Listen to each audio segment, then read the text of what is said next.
तो last part में हमने देखा था कि नॉलेंसन के ऑफर को मैक्स ने मना कर दिया था, जिसके कारण नॉलेंसन वर्चुअल स्पेस से गुस्सा होकर चला गया था। लेकिन जाने से पहले उसने मैक्स को वार्निंग दी थी कि वो उसे मार के अर्थ छीन लेगा। साथ ही नॉलेंसन और मैक्स के झगड़े की वजह से वर्चुअल स्पेस में काफी लोगों को अर्थ के बारे में पता चल गया था, इसलिए दो और शिप्स अर्थ की तरफ बढ़ रही थी। तो ये जान के मैक्स यूनिवर्स लेवल पर पहुंचने का सोचता है, लेकिन उसे समझ नहीं आ रहा था कि वो ऐसा कैसे करेगा। तभी मैक्स और दोनों मास्टर्स के पास गाइया और हुक नाम के दो वॉरियर्स आ जाते हैं, जो उन्हें पहले भी लड़ते हुए देख रहे थे। इसके बाद वो लोग उन्हें आके बताते हैं कि वो अपनी एबिलिटीज को यूनिवर्सल मर्सिनरी एग्जाम देकर जल्दी से बढ़ा सकते हैं। तो ये जान के वो तीनों कई वॉरियर से लड़ते हुए जल्दी जल्दी अपनी स्टार रेटिंग और एबिलिटीज बढ़ा रहे थे।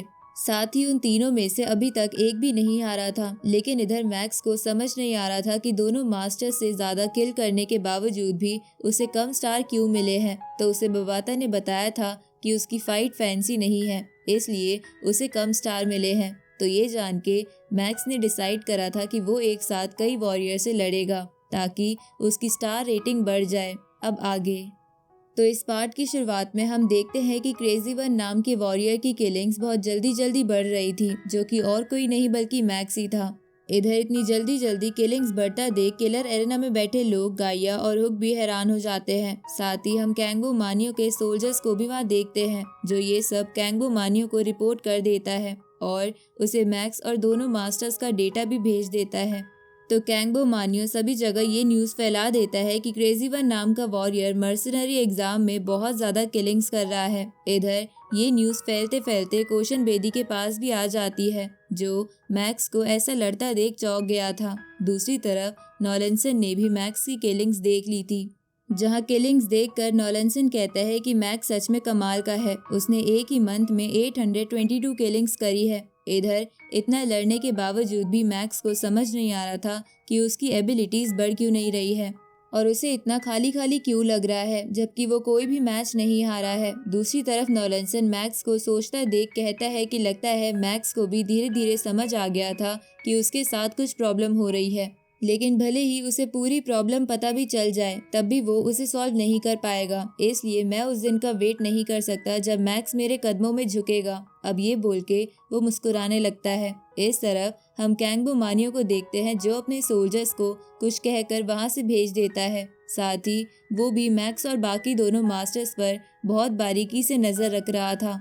इधर हम एक वॉरियर को देखते हैं जो मैक्स को लड़ने के लिए चैलेंज करती है, जिसके सूट बहुत ही एडवांस था और वो ब्लैक गॉड आर्मर से भी स्ट्रॉन्ग लग रहा था। तो मैक्स उसे एरेना में आता देख लड़ने के लिए तैयार हो जाता है और उस पे अटैक करने लगता है, लेकिन वो लड़की मैक्स के अटैक को डॉज करते हुए उसे पीछे कर देती है, जिसके बाद वो खुद उस पे अटैक करती है। पर मैक्स उसके अटैक को अपनी स्वॉर्ड से रोकने की कोशिश करता है, लेकिन उसे एहसास हो गया था कि ये लड़की बहुत ज़्यादा स्ट्रॉन्ग है और वो इतने स्ट्रॉन्ग अपोनेंट से हाल फिलहाल में नहीं लड़ा है। अब बचने के लिए मैक्स अपने हेवनली नाइफ की फिश स्वॉर्ड फॉर्मेशन का इस्तेमाल करता है, पर वो लड़की पीछे से आते हुए अटैक को महसूस करते हुए उससे बच जाती है।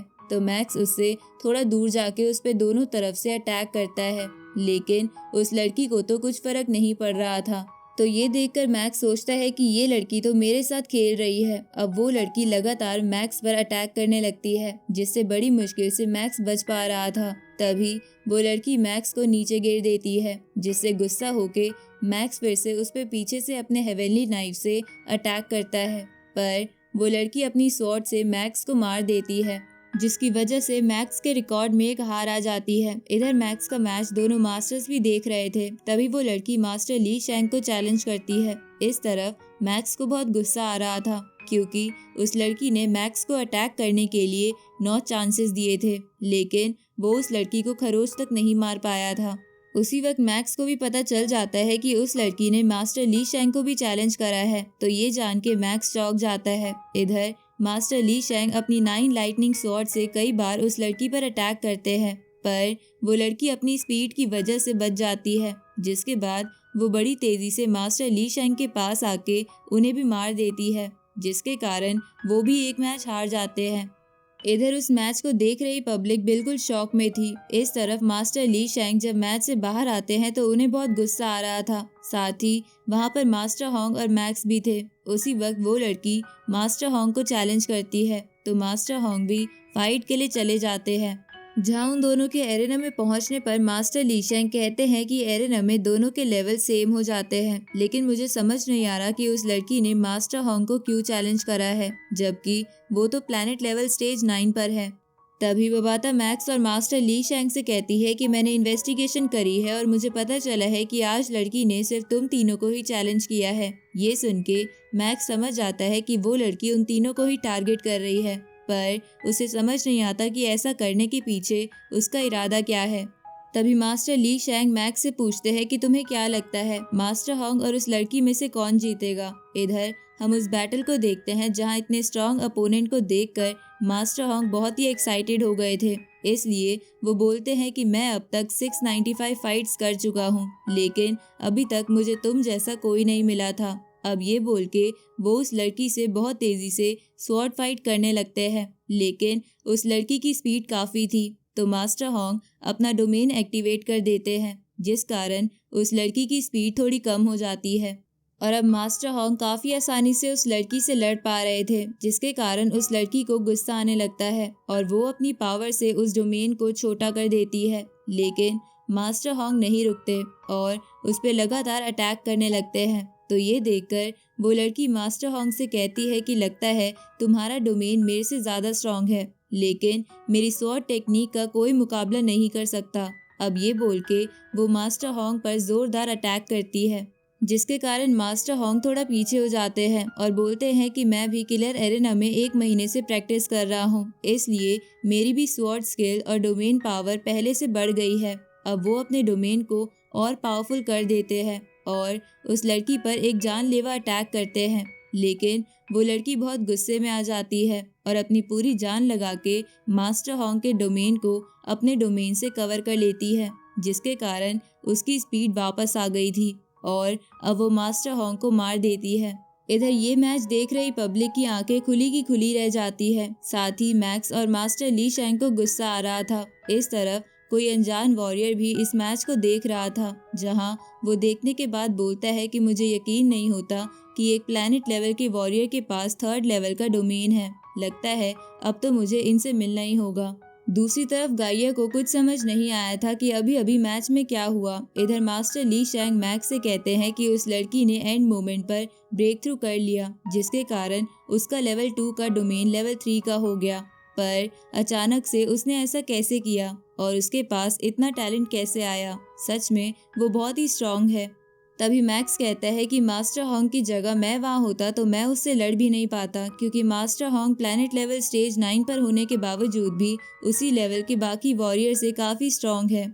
इधर वो लड़की मास्टर होंग को मारते वक्त कहती है कि तुम पहले ऐसे वॉरियर हो जिसने मुझे इतनी कड़ी टक्कर दी है, मैं सच में तुमसे इम्प्रेस हो गई। इस तरफ मास्टर ली शेंग मैक्स से कहते हैं कि तुम सच कह रहे हो कि हम तो अपने लेवल पर उस लड़की के सामने कुछ नहीं है। उसी वक्त मास्टर होंग वहाँ आ जाते हैं और उन दोनों से कहते हैं कि हारना भी जिंदगी के लिए अच्छा होता है, क्योंकि इससे तुम्हें अपनी कमियां पता चल जाती है, जिसके कारण तुम जल्दी से प्रोग्रेस कर सकते हो। उसी वक्त वहाँ पर वो लड़की आ जाती है जिसका नाम जी क्विंग था। अब जी क्विंग उन तीनों से उनका नाम पूछती है तो मास्टर होंग अपना और बाकी दोनों का इंट्रोडक्शन उस लड़की से कराते हैं।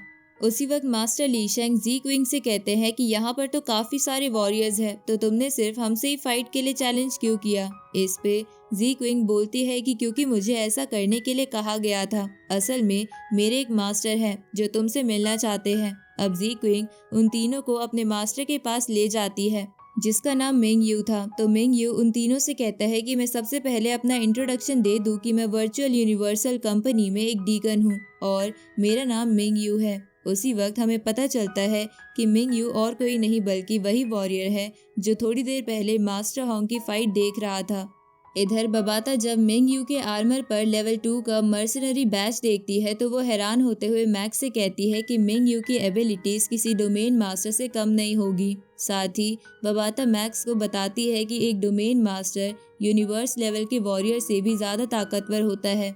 उसी वक्त जी क्विंग उन तीनों से अपने मास्टर को ग्रीट करने के लिए कहती है तो वो तीनों ऐसा ही करते हैं, जिसके बाद मिंग यू उन तीनों से कहता है कि मैं तुम तीनों पर 1 महीने से नजर रख रहा हूँ, तुम्हारी स्किल्स लगभग परफेक्ट है। और साथ ही तुम काफ़ी टैलेंटेड भी हो। लेकिन अगर तुम ऐसे ही फाइट करते रहे तो तुम अपना समय बर्बाद करने के अलावा कुछ नहीं कर पाओगे। ये सुन के मैक्स कहता है कि उससे हमारा समय बर्बाद कैसे हुआ, जबकि उससे तो हमें काफ़ी एक्सपीरियंस मिला है। ये सुन के मिंग यू उससे कहता है कि तो फिर तुम तीनों का अब तक ब्रेक थ्रू क्यों नहीं हुआ। ये सुन के वो तीनों सोच में पड़ जाते हैं। इसके बाद मिंग यू उन तीनों से कहता है कि मैंने सुना है कि तुम्हारा एनिमी बहुत ही स्ट्रांग है, लेकिन इसी रेट पर अगर तुम इम्प्रूवमेंट करते रहोगे तो तुम कभी उसकी एबिलिटीज तक नहीं पहुंच पाओगे। तुम्हें अभी अपने जीन्स और सोल में इम्प्रूव करने की ज़रूरत है, जिसके बाद तुम जब एक टफ एग्ज़ाम दोगे तो तुम्हारी बॉडी इवॉल्व होने पर मजबूर हो जाएगी। लेकिन अगर तुम ऐसे ही किलर एरेना में अपना टाइम वेस्ट करते रहे तो तुम स्टार लेवल पर ही फंस जाओगे और इवॉल्व भी नहीं कर पाओगे। ये सुन के मैक्स सोचता है कि अच्छा, इसी वजह से मुझे कुछ दिनों से लग रहा था कि इतनी प्रैक्टिस करने के बाद भी मेरा लेवल क्यों नहीं बढ़ रहा। इसके बाद मैक्स बबाता से पूछता है कि क्या तुम्हें ये बात पहले से पता थी कि किलर एरेना में हमारा टाइम वेस्ट होगा। इस पे बबाता कहती है कि ऐसा नहीं है, तुम्हारे पास गोल्डन हॉर्न बेहमोथ की बॉडी है, इसलिए जब तक तुम मेरे बताए मेटल्स को कंज्यूम करोगे और मेरे प्लान के अकॉर्डिंग चलोगे तो तुम कुछ ही महीने में यूनिवर्स लेवल पर पहुंच जाओगे। साथ ही इसके कारण तुम्हारी ह्यूमन बॉडी में भी काफ़ी इम्प्रूवमेंट आ जाएगी, इसलिए हमें रिस्क लेने की ज़रूरत नहीं है। ये सुन के मैक्स बबाता से कहता है कि पर फिर मास्टर होंग और मास्टर ली शैंग का क्या होगा। ये सुन के बबाता मैक्स से कहती है कि मेरे मास्टर ने सिर्फ तुम्हें ट्रेन करने की जिम्मेवारी मुझ पे सौंपी थी, ऊपर से तुमने नॉलेंसन क्लैन को अपना दुश्मन भी बना लिया था, इसलिए हम कोई रिस्क नहीं ले सकते थे। तो मुझे यही प्लान फॉलो करना पड़ा, क्योंकि मुझे पता था कि इस प्लान से गोल्डन ऑन बेहमोथ तो यूनिवर्स लेवल पर पहुंच ही जाएगा। ये सुन के मैक्स सोचता है कि भले ही गोल्डन ऑन बेहमोथ एक सुप्रीम स्पीशीज है, लेकिन उसे भी इतना धीरे धीरे ट्रेन करना सही नहीं होगा, क्योंकि हो सकता है जब तक नॉलेंसन के स्टूडेंट्स अर्थ पर पहुंचे तब तक उनका भी लेवल अपग्रेड हो जाए। इधर मास्टर ली शैंग भी बोलते हैं कि इसी वजह से इतनी फाइट के बावजूद भी हमारा लेवल नहीं बढ़ रहा था। उसी वक्त मास्टर होंग कहते हैं कि हमारी बॉडी में सबसे ज़्यादा इम्प्रूवमेंट तब हुई थी जब मॉन्स्टर्स ने अर्थ पर हमला कर दिया था। इसके बाद मास्टर होंग मिंग यू से कहते हैं कि आपने हमें इतना सब कुछ तो बताया है, तो क्या आप अपना इरादा भी बता सकते हैं। इस पे जी क्विंग मास्टर होंग से कहती है कि वर्चुअल यूनिवर्स कंपनी कुछ जीनियस को ढूंढ रही है, और क्योंकि तुम तीनों ही इलाइट सोल्जर्स की कैटेगरी में आते हो, इसलिए तुम कुछ डेवलपमेंट करके वर्चुअल यूनिवर्स कंपनी के काम आ सकते हो। इस पे मास्टर होंग जी क्विंग से उसका लेवल पूछते हैं, तो मिंग यू मास्टर होंग से कहता है कि ये एक स्पेशल लेवल पर है। ये सुन के वो तीनों चौंक जाते हैं। उसी वक्त जी क्विंग उन तीनों से कहती है कि अगर तुम वर्चुअल यूनिवर्स कंपनी ज्वाइन करने के लिए तैयार हो तो हम तुम्हारे लिए एक स्ट्रिक्ट ट्रेनिंग प्लान बना सकते हैं। साथ ही हम तुम्हें लाइफ और डेथ का एडवेंचर भी देंगे, ताकि तुम उस एडवेंचर में पास हो जाओ। तो उसके लिए हम तुम्हें फ्री इवोल्यूशनरी लाइनेज भी देंगे। ये सुन के मैक्स उसका मतलब पूछता है, तो जी क्विंग एक होलोग्राम दिखाते हुए उन तीनों को बताती है कि यूनिवर्स में ह्यूमन क्लैन की कई कैटेगरी है, जिसमें कुछ ह्यूमंस की कैटेगरी जवान होने के बाद भी कुछ नहीं कर पाती। कुछ स्लेव कैटेगरी है जो जवान होके एक स्टूडेंट लेवल पर पहुंच जाती है, लेकिन उनका फाउंडेशन वीक होता है।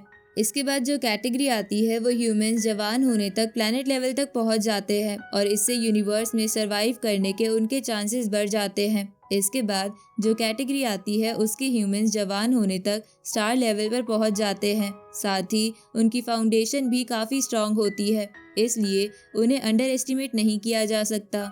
इसके बाद कुछ ह्यूमंस जवान होने तक बहुत ही स्ट्रांग फाउंडेशन बना के यूनिवर्स लेवल तक पहुंच जाते हैं, और इसके बाद वाले तो डोमेन मास्टर भी बन जाते हैं, जिसके कारण उनकी ताकत का कोई अंदाजा नहीं लगा सकता। तो ये सब जान के मैक्स और दोनों मास्टर हैरान हो जाते हैं। तभी मिंग यू उन तीनों से कहता है कि अर्थ के ह्यूमंस ज़्यादा से ज़्यादा स्टार लेवल पर पहुंच सकते हैं, जिसके कारण तुम्हारी कैटेगरी थोड़ी वीक है, पर तुम्हारे अंदर बहुत टैलेंट है, इसलिए तुम इवोल्यूशनरी लाइनेज से अगली कैटेगरी में जा सकते हो, और उसी लाइनेज का फ़ायदा उठा के जी क्विंग भी इतनी ताकतवर बनी है। पर अगर तुम इसके लिए मना करते हो तो तुम इसी लेवल में अटक जाओगे।